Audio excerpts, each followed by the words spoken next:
উপরে উঠি। হ্যালো আপু, আপনি আগে পর্দা করা শিখেন, তারপরে কোরআন শিফ নেন।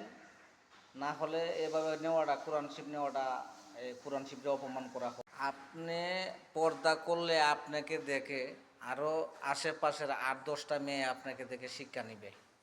আপনারা যদি এরকম করেন তাহলে আশেপাশের মেয়েরা কি করবে? আমরা যদি নিজেরা না ঠিক করি তাহলে কিভাবে হয়? আপনারা যদি এরকমভাবে চলেন তাহলে মানুষ কিভাবে শিক্ষা নেবে? আপনারা শিক্ষিত মানুষ, শিক্ষিত হয়ে যদি এরকমভাবে চলাফেরা করেন তাহলে কিভাবে হবে? আগে নিজে পর্দা করতে শিখেন, তারপরে কোরআন শিফ নেন। এভাবে কোরআন শিফ নেওয়া মানে কোরআন শিফরে অপমান করা। আপনার তো কাপড় চোপড় পরা ঠিক নাই, আপনার সব কিছু দেখা যাইতেছে, আপনি কি পড়ছেন এগুলা? আগে পর্দা করেন, তারপরে কোরআন শিফ নেন। আপনাকে দেখে আরও 10টা মেয়ে শিখবে আপনাকে দেখে।